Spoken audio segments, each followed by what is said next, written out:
இந்த வீடியோ நம்ம என்ன பேச போகிறோம்னா, இந்தியாவிலேயே ஃபஸ்ட்டு இந்த வேலையை தமிழ்நாடு அரசு பார்த்துட்டாங்க. தமிழ்நாடு அரசு பார்த்த இந்த வேலையை இந்தியாவில் இருக்கக்கூடிய எல்லா மாநிலங்களும் செய்யலாமா, நம்மளும் இதை பற்றி யோசிக்கலாமா, நம்ம மாநிலத்திலும் சில பிரச்சனைகள் இது சம்மந்தமாக இருக்குது, தமிழ்நாடு அரசு செஞ்ச வேலையை இந்தியாவில் இருக்கக்கூடிய சில மாநிலங்கள் செய்யலாமா அப்படிங்கிற சிந்தனையில் இருக்கக்கூடிய இந்த தருவாயில் நீதிமன்றம் தலையிட்டு இது ரொம்ப தவறு, இந்த வேலையை பார்க்கக்கூடாது, இது சட்ட விரோதம் அப்படின்னு சொல்லி இந்த சட்டத்தை முடிச்சு விட்ருக்காங்க.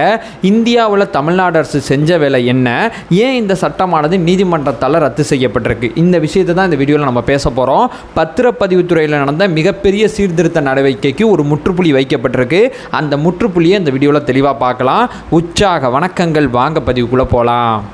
முதல் விஷயம் மக்களே, தம்பி எங்கே அந்த சீர்திருத்த நடவடிக்கை, எங்கே அந்த பஞ்சாயத்து தமிழக அரசியல் களத்தில் ஓடிட்டு இருக்குன்னு சொல்லி கேட்டிங்கன்னா, பத்திரப்பதிவுத்துறையில் மிகப்பெரிய பணப்புழக்கம் இருக்கக்கூடிய பத்திரப்பதிவுத்துறையில் தான் அந்த பிரச்சனையானது நடந்திருக்கு.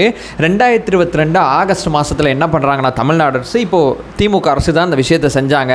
திமுக அரசு என்ன செய்கிறாங்கன்னா, பத்திரப்பதிவுத்துறையில் நிறையா போலி பத்திரங்கள் பதிவு செய்யப்படுது, இதனால் ஒரு உரிமையில் வழக்கா சிவில் வழக்கா நிறையா வழக்கு மாறி நீதிமன்றத்தில் போய் நிலுவையில் இருக்குது.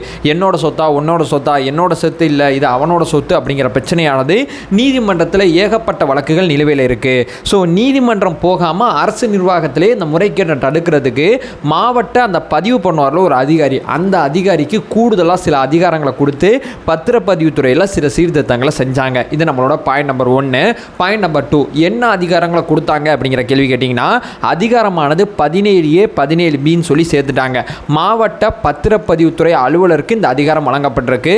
அவர் ஒரு பத்திரமானது போலின்னு அவர் கண்டுபிடிச்சார்னா, ஒரு புகாரத்து காரணமாக அல்லது விசாரணை காரணமாக அவர் கண்டுபிடிச்சார்னா அந்த பத்திரத்தை அவரே ரத்து பண்ணலாம், நீதிமன்றம் போக வேண்டிய அவசியம் கிடையாது. ஒரு போலி பத்திரமானது உங்கள் கண்ணு முன்னாடி பதிவாயிருக்கு அப்படிங்கிற அந்த தகவல், அந்த ஆதாரங்கள் உங்கள்கிட்ட இருந்துச்சுன்னா அது அத்தனையுமே அடிப்படையாக வச்சு அந்த மாவட்ட பதிவுத்துறை அதிகாரிக்கு நீங்கள் கம்ப்ளைண்ட் கொடுத்தீங்கன்னா, அந்த அதிகாரி தன்னுடைய விசாரணையை செஞ்சு முடிச்சுட்டு அந்த பத்திரம் போலின்னு சொல்லி அவர் கண்டுபிடிச்சார்னா அந்த பத்திரப்பதிவை அவரே ரத்து பண்ணிடலாம். சிவில் நீதிமன்ற வழக்காக இதை மாற்ற வேண்டிய அவசியம் இல்லை, நீதிமன்றம் போக வேண்டிய அலைய வேண்டிய அவசியம் கிடையாது. அந்த அதிகாரி ஜட்ஜ்மெண்ட் எடுத்தார்னா, அந்த அதிகாரி ஓகேன்னு அவருக்கு பட்டுச்சுன்னா அந்த பத்திரப்பதிவை ரத்து பண்ணிடலாம் அப்படிங்கிற அதிகாரமானது கொடுக்கப்பட்டிருக்கு. ஏன்னா நீதிமன்றத்தில் போய் பார்த்தீங்கன்னு வச்சுங்களேன், போலி வழக்குகள் தான் நிறைய நீதிமன்றத்தில் நிலுவையில் இருக்குது. போலியை நீதிமன்றத்தில் போய் அத்தனை வருஷங்கள் விசாரணைக்கு அப்புறம் ஒரு தீர்ப்பு வரணும், உடனடியாக அது போலின்னு தெரிஞ்சுன்னா உடனடியாக ரத்து பண்ணிட்டு யார் உரியவரோ அவட்ட அந்த நிலம் ஒப்படைக்கப்பட்டால் ரொம்ப சரியாக இருக்குல்ல அப்படின்னு சொல்லி தான் இந்த சட்டத்திட்டமானது அமல்படுத்தப்பட்டுச்சு. இந்த சட்டத்திட்டம் அமல்படுத்தப்பட்ட தருவாயில் பார்த்தீங்கன்னா இப்போ வரைக்கும் கிட்டத்தட்ட பார்த்தீங்கன்னா 11,000 பேர் புகார் கொடுத்துருக்காங்க. போலி நிலப்பத்திரம் சம்மந்தப்பட்ட புகார் கொடுக்கப்பட்டிருக்கு. இதில் சில வழக்குகளானது தீர்க்கப்பட்டிருக்கு, சில விஷயங்களானது உரியவரிடம் ஒப்படைக்கப்பட்டதாகவும் சில விஷயங்கள் இருக்குது. இந்த சட்டமானது முழுமையாக அமல்படுத்துகிற தருவாயில் நீதிமன்றம் இந்த வழக்கை விசாரிக்கக்கூடிய அந்த தருவாயிலேயே, அதாவது ஏப்ரல் மாதத்தில் என்ன பண்ணிட்டாங்க, இந்த சட்டத்துக்கு தடை விதிச்சிட்டோம், தடை விதிச்சு தான் இந்த சட்டம் சம்மந்தப்பட்ட வழக்கை விசாரிக்கிறோம்னு சொல்லிட்டாங்க. அப்பையிலேருந்து இந்த சட்டமானது நிறுத்தப்பட்டுச்சு. இந்த சட்டத்தில் ஒரு டிசிஷன் மேக்கிங் ஆனது மாவட்ட பதிவாளர் எடுக்காமல் இருந்தாங்க. இப்போ இந்த சட்டத்தோட தீர்ப்பு வந்திருக்கு. இந்த தீர்ப்பில் என்ன குறிப்பிட்டிருக்காங்கன்னா, ஒரு நீதிமன்றம் மாதிரி ஒரு மாவட்ட பதிவாளர் எப்படி செயல்பட முடியும், ஒரு விஷயம் போலி ஒரு விஷயம் போலி இல்லைன்னு அவர் எப்படி கண்டுபிடிப்பார், அவர்கிட்ட இந்த நிலமானது என்னுடையது உங்களுடையது அப்படிங்கிற ரெண்டு சம்மந்தப்பட்ட தரப்புலேருந்து யாரும் புகார் கொடுத்தாங்கன்னா அது போலின்னு சொல்லி ஜட்ஜ்மெண்ட் பண்ணி சொல்லலாம். யார் வேணால் எந்த நிலம் வேணால் புகார் கொடுக்கலாம் அப்படிங்கிறது எப்படி சரியாக இருக்கும். அதாவது என்னோட நிலம் நான் நினச்சிக்கிட்டு பத்திரப்பதிவுத்துறையில் வழங்கப்பட்ட அந்த ஆவணத்தை கையில் வச்சுட்டு நான் உட்காந்துருப்பேன், அந்த ஆவணம் அந்த நிலம் என்னுடையது இல்லை அப்படிங்கிற நோட்டீஸ் திடீர்னு எனக்கு வந்துச்சுன்னா அது எப்படி சரியாக இருக்கும், யார் புகார் கொடுக்கலாம் அப்படிங்கிற வரையறை இதில் இல்லை. ஒரு நீதிமன்றம் மாதிரி ஒரு அரசு அதிகாரி எப்படி நடந்து கொள்ள முடியும், நீதிமன்றம் மேற்கொள்ளக்கூடிய அந்த விரிவான விசாரணையை ஒரு அரசு அதிகாரியால் மேற்கொள்ள முடியுமா. இங்கே இருக்கக்கூடிய பிரச்சனைனா, இப்போ இருக்கக்கூடிய பத்திரங்கள் அத்தனையுமே QR கோடு வந்திருக்கு. அந்த QR கோடை ஸ்கேன் பண்ணி பார்த்தாவே சில உண்மைகள் நம்மளால் தெரிஞ்சுக்க முடியும். ஆனால் முன்னாடி இருந்த பத்திரங்களில் இந்த விஷயங்கள் எதுவுமே இருக்காது. ஒரு நிலம் போலியானது அப்படிங்கிறத எப்படி கண்டுபிடிப்பார். இன்றைக்கி ஆதார் கார்டெலாம் கொண்டு ஒரு நிலத்தை பத்திரப்பதிவுத்துறை செய்கிறதுல நிறைய விஷயங்கள் இப்போ இருக்கிறதுனால ஒரு விஷயம் போலி ஒரு விஷயம் போலி இல்லை அப்படிங்கிறது இப்போ ஈஸியாக கண்டுபிடிச்சிடலாம். முன்னாடி இருந்த ஒரு 40 வருஷம் 30 வருஷம் இருக்கக்கூடிய பத்திரங்களை எடுத்து அது போலி பத்திரம் சொல்லி எப்படி ஒரு இண்டிவிஜுவலாக ஒரு அதிகாரி முடிவுக்கு வருவார்.